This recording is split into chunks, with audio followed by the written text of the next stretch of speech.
쿠퍼북스는 사람, 조직, 그리고 경영, 여기에 대한 책을 다루려고 하고 있고요. 이번에는 또 애자일에 관련된 책을 만들게 됐습니다. 하나는 조직 수준에서, 또 하나는 개인 수준에서 그걸 설명해 줄 수 있는 책들을 만나게 됐고, 그래서 출판하게 됐습니다.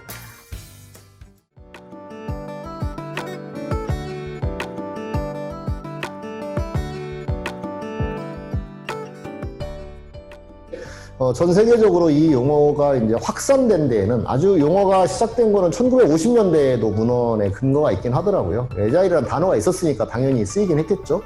근데 그 맥락이 지금 말하는 애자일의 맥락과 거의 유사하게 썼어요. 세상은 변하니까 조직은 애자일해져야 된다라는 이 얘기들이 있었지만, 이제 본격적으로 세상 사람들에게 관심을 끌게 된 거는 IT 쪽에서의 이제 애자일한 어떤 개발 방법론, 그것으로 이제 시작이 되었고, 근데 거기에서도 이제 강조됐던 점이 애자일의 기법이나 도구적 성격으로 강조됐기보다는 오히려 마인드셋으로 강조된 바가 있었죠. 그럼에도 불구하고 이것이 이제 우리나라에서 들어와서 도입이 될 때에는 이게 애자일뿐만이 아니라 애자일뿐만이 아니라 다른 많은 기법들도 실은 이제 기법으로 들어오고 도구로 들어오는 이제 현상이 나타납니다. 어쩔 수 없어요. 어쩔 수 없는 것 같아요. 그게 다른 면에서 보면 마인드셋을 바꾸기가 훨씬 어려운 것 같다. 기법은 그대로 가져오면 되지만 마인드를 바꾸는 것이 그만큼 어렵다라는 걸 반증하는 게 아닌가라는 생각이 들어요. 그래서 애자일 마인드셋을 들여와야 되는데 실은 그러지 못하고 이제 도구와 방법으로 생각하고 들여오는 거죠. 그러면 마인드셋과 업무 특성이 잘 어울리면 도구와 방법을 좀 변형해서 쓸 수가 있는데, 마인드가 세팅되지 않은 상태에서 도구를 들여오니까 업무 특성에 잘 맞춰지지 않은 채, 조정되지 않은 채 그냥 가져와서 도구를 사용하는 방식으로 유행을 타버리는 일이 발생한다. 그래서 그것이 애자일이 비판받는 이유이다. 이 시대에 정말 필요한 것이긴 한데, 그럼에도 불구하고 가서 실제로 적용하는 데에서 일어나는 현상은 도구와 방법이 와서 그냥 기계적으로 적용되는 것 같은 느낌. 그렇기 때문에 자신의 조직의 업무, 또 자신의 사업의 특성과는 잘 어울리지 않는 그런 것들을 사람들은 느끼게 되고, 그 과정에서 이걸 왜 하는지 모르겠어, 이런 이제 볼멘 소리들이 등장하게 되는 거죠. 네, 그 점이 이제 굉장히 중요한 포인트고, 이 책은 기법이나 도구에 대해서 크게 설명하고 있지 않습니다. 그리고 아주 일반적인 의미에서의 애자일 전략, 그런 것을 이야기하고 있어요. 그래서 굉장히 범용적이고 어느 조직에나 적용할 수 있는 그런 내용들을 담고 있다, 그렇게 말씀드릴 수 있어요. 모든 조직이 애자일 해야 된다고 봅니다. 다만 애자일을 아까 마인드셋, 그러니까 도구적으로 들여온다라고 하는 건 안 맞아요. 그건 모든 조직이 애자일 해야 된다라는 말에 안 맞는 것일 수 있는데, 도구적으로 쓰지 않고 마인드셋으로 들어와서 사용한다면 그거는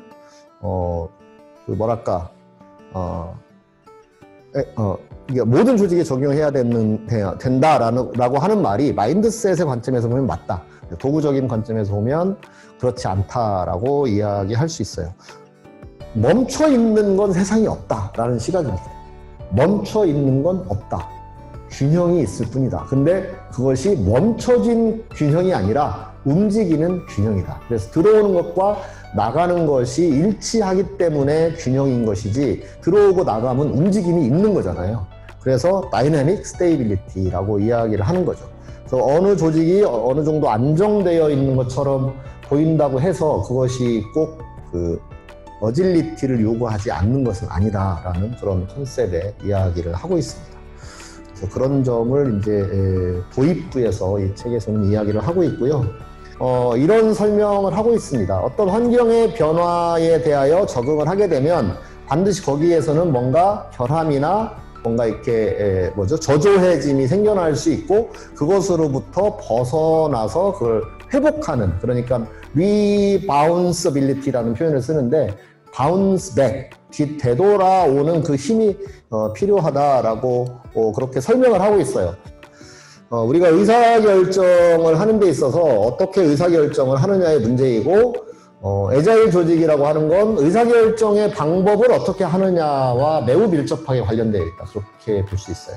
이제 애자일의 이 책의 이제 가장 큰 모델을 이제 제시하고 있는 장입니다. 그래서 크게 4가지로 나누었는데, 이제 전략화, 애자일 전략화라고 하는 걸 하고, 그다음에 애자일을 실천하고, 그 다음에 연결을 어떻게 만들어낼 것인가가 제가 이제 역자로서 가장 관심 있게 다가갔던 부분이 연결 부분이었어요.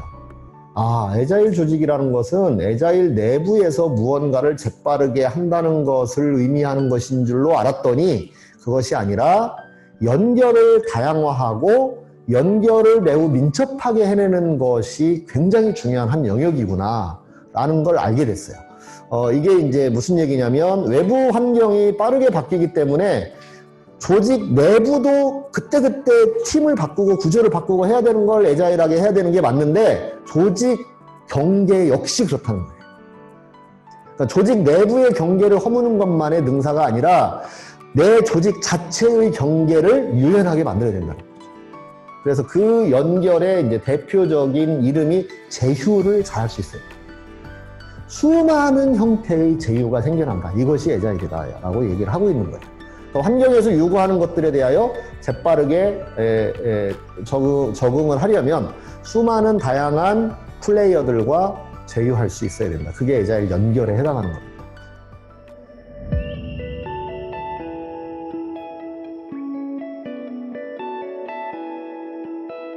조직은 학습하는 개인을 통해서만 학습할 수 있다.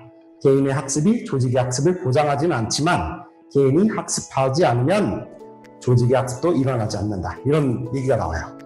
이 얘기는 학습하는 조직은 학습하는 개인이 한 명도 없다면 절대로 이루어질 수 없다라는 얘기로 시작을 하는데요. 여기서 이 학습을 애자일 또는 그 문맥에 따라서 어질러티로 이렇게 바꿔보겠습니다. 조직은 애자일한 개인을 통해서만 애자일할 수 있다. 개인의 어질러티가 조직의 어질러티를 보장하지는 않지만 개인이 애자일을 하지 않으면 조직의 어질러티도 일어나지 않는다. 이게 저의 어떤 개인적인 주관이에요. 그래서 이제 이 책을 번역을 하게 됐는데, 퍼스널 애자일 말이 돼? 애자일이란 거는 그룹업 개념으로 시작을 한 건데 이렇게 말씀하실 수도 있어요. 그리고 틀린 말 아닙니다. 그런데 앞에서 말씀드렸지만 사실은 개인이 조직을 구성하고 개인이 없으면 조직이 없는 거잖아요. 그래서 그 개인들이 애자일 하지 않으면 사실 조직은 애자일 하기 어렵다고 생각하는 게 저의 어떤 반론이고요.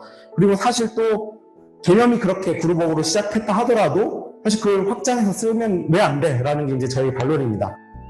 그래서 이제 애자일을 얘기할 때 마치 지금 어떤 체계나 구조를 해체해야 된다 이제 이런 거를 얘기하는 게 아니라, 아까 사실은 다른 맥락으로 쓰였을 수도 있지만 그 부대표님이 그 책 중에 하나를 꼽자면 유연성을 표준화한다 이런 얘기를 했잖아요. 여기서는 저는 변화 적응성을 구조에 포함시키기라고 이제 표현을 해봤어요. 이제 맥락이 좀 비슷할 수도 있을 것 같아요. 그래서 이제 이 변화 적응성, 유연성이란 게 아까 말한 어떤 지침 이런 것들 스몰 애자일이 될 것 같고요. 그다음에 밑에 이제 구조라는 거는 방법론. 그거는 이제 나 나름의 방법론을 찾고 자꾸 변형하고 이렇게 하셔야 될 것 같아요. 그래서 이렇게 스몰 애자일을 추구를 하면서 그걸 선명하게 추구를 하면서 이거를 어떻게 그 대문자 애자일로 만들어 갈 것인가.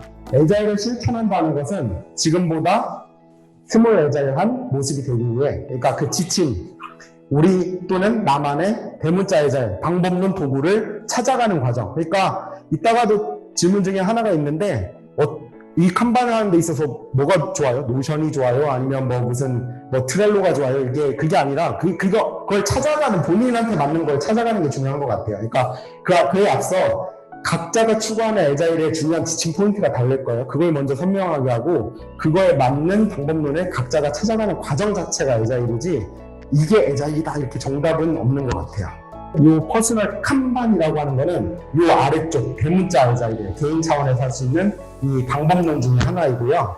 설명을 간단하게 드리면 쉬워요. 이렇게 여러분들한테도 이렇게 우리 나눠 드렸을 건데, 업무를 하나의 이렇게 흐름으로 단계를 이렇게 보는 거예요. 이게 가장 간단하게는 대기, 진행 중, 완료 이렇게 할 수 있고 각자 하시는 일에 따라서 좀 더 세분화할 수 있을 것 같아요. 그런 다음 여기에 이제 내가 동시에 이렇게 벌릴 수 있는 최대 한계치를 이렇게 세팅을 합니다. 여기서 이제 3개라고 해놨는데 요거 이제 WIP라고 돼요. 이게 Work in Progress. 요거 이제 제약을 하는데요. 요거는 이제 인간의 어떤 그 멀티태스킹 능력을 보호하기 위한 거예요. 그러니까 막 일을 다 받는 게 아니라 내가 그 여유를 가지면서 충분히 할 수 있는 그 개수의 한계를 이렇게 딱 정해놓고 그 중에 하나가 벌어졌을 때 앞에 거를 다 넘겨오는 거. 이 반대는 내가 준비가 안 되는데도 그거와 상관없이 막 밀어넣는 게 푸싱이 되겠죠. 그러니까 요게 이제 가장 기본적인 어떤 칸반, 퍼스널 칸반에서 얘기하는 이제 방법이고요. 마찬가지로 이제 일도 하나의 흐름으로 봅니다. 이제 인간이 일을 처리할 때의 이 하나의 흐름으로 보고 여기서의 제약을 인간이 할 수 있는 멀티태스킹의 능력 이렇게 하고 요거 이제 분류하고 이걸 어떻게 확장할 것인가가 이제 칸반의 어떤 포인트라고 할 수 있을 것 같습니다. 스루풋이라는 개념인데요. 이것도 마찬가지로 제약 이론에서 넘어온 개념이고요. 스루풋은 수용량하고는 대비되는 개념이에요. 수용량이란 거는 그냥 내가 얼마나 더 많이 이렇게 수용할 수 있는가, 내가 지금 얼마나 열심히 할 수 있는가, 많이 할 수 있는가의 개념인데 실제로 내가 하고 있는 일이 얼마나 가치를 창출하는가하고는 상관이 없어요. 그냥 얼마나 많이 열심히 하고 있는 거고요. 이제 오른쪽은 열심히보다는 얼마나 가치를 창출하는가, 얼마나 잘하고 있는가. 그래서 저도 신입사원 처음 들었을 때 선배들이 그 얘기했어요. 그러니까 열심히 하는 거 의미 없어, 잘해야지. 열심히 했는데 잘 못하면 그거는 참 일 못하는 거야, 이 얘기를 했는데 그런 개념을 칸반에서도 되게 중요하게 생각해요. 그래서 가치 흐름, 이런 가치 흐름을 그리고 업무를 시각화하는 게 이제 첫 번째고요. 여기 이제 내가 무슨 일을 할 것인지를 대기칸에 이렇게 뽑아서 붙입니다. 그런 다음에 진행 중인 일에다가 내가 동시에 요만큼 이상은 벌리지 말자 이렇게라고 제약 어떤 리밋을 걸어놓고 그다음에 이제 중요한 일부터 하나씩 이렇게 당겨서 실행을 하게 됩니다. 미래를 준비하고 현재를 다루고 과거를 돌아보면서 이 시간을 내 편으로 만드는 아주 훌륭한 도구다라고 이야기를 하고 있어요. 칸반, 퍼스널 칸반은 현 시점에서는 보면 굉장히 좋은 출발점이고 개인 단위에서 할 수 있는 퍼스널 애자일의 좋은 방법을 놓는 것 같아요.